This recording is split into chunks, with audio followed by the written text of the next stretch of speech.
Hello and welcome back to my channel. In today's video, I am going to be painting a stylistic tree with some mushrooms below it.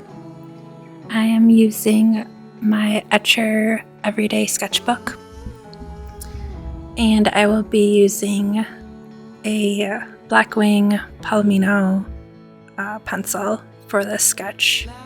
I definitely don't recommend this pencil so much because it's really soft and the graphite kind of mixes in with the paint as you blend, but I'm trying to use these ones up, so I'm just doing it anyways.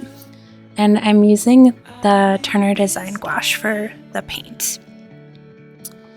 I do definitely recommend using like a harder pencil, like an HB or a 2HB for your sketch because the graphite won't come off as much as a softer pencil. So if you do use a softer pencil, you can just rub over it a bit with an eraser, and that should help ensure that the graphite doesn't mix with the paint as much. I'm going in pretty heavy with this paint though. I wanted to make sure that my first layer was nice and flat in one color.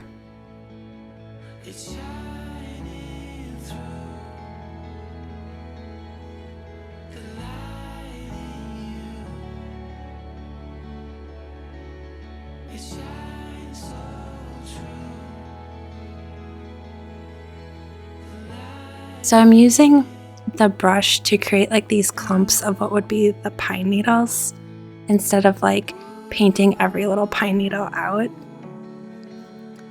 And this is just going to speed up my painting process and help make it look more stylized instead of realistic. I'm adding a little bit of jet black to this paint as well to deepen up the shadowed areas. And you can see here how nice and flat and like one color this gouache turns out when it's dry.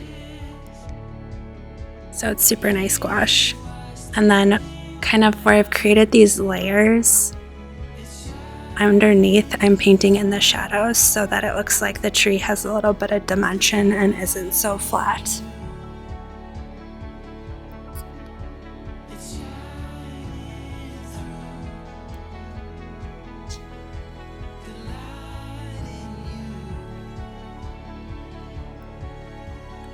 And for the brushes, I'm using the Princeton Velvetouch brushes.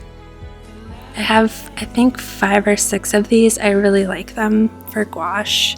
I always make sure that I keep a special set of brushes for gouache and then a set for my watercolor, and I keep them separated just because you have to take a little bit extra care with your gouache brushes, as especially if you're using acrylic gouache, you really want to make sure those are cleaned out well.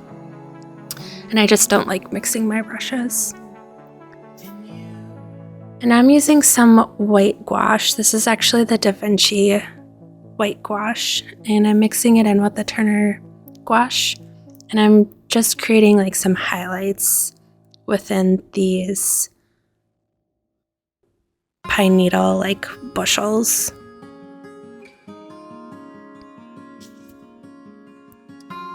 I'm adding darker and lighter, just a nice mix, just to bring some extra dimension to the illustration.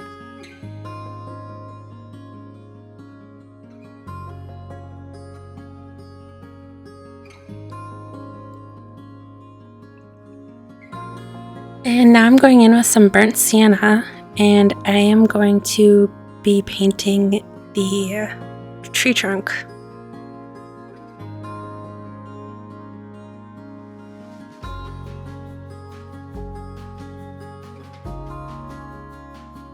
When I paint in layers like this, I always make sure that I let each layer completely dry before putting on the next layer. If you do it too soon, your colors underneath will re-wetten and kind of mix together, so you won't get that clean look that gouache is known for.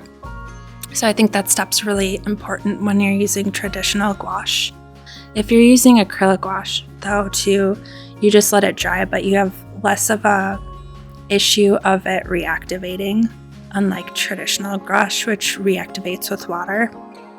So as I build up my layers, I try to use less and less water on top, unless I'm using the water for a reason. Like right here, I'm blending the colors, so I'm purposely reactivating it a little bit to create that blend easier.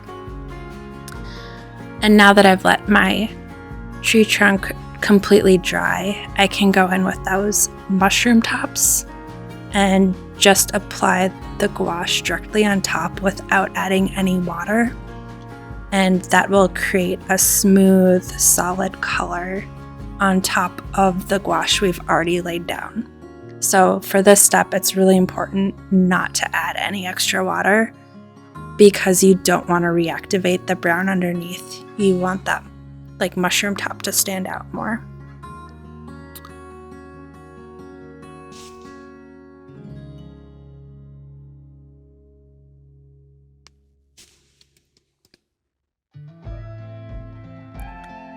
And I'm going in with some green to create the grass. I do have this watered down a little bit as my first layer, just so that I can move it around a little bit more and create like smoother lines. I don't know what's on your mind, and there's no way I can fix it. And now again, I'm going in with a lighter version of that color to create some depth and dimension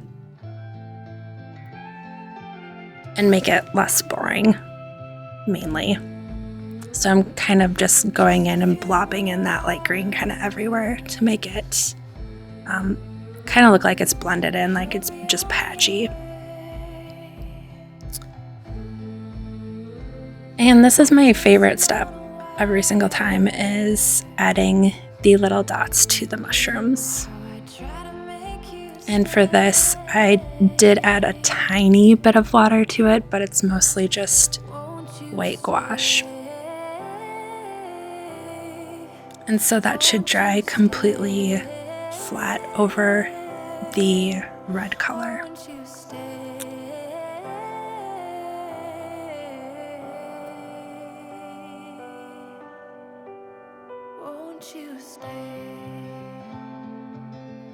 And that is all I have for this video. I hope you enjoyed watching. I hope you learned something new. Let me know what I should paint next in the comments below. Thanks. Bye.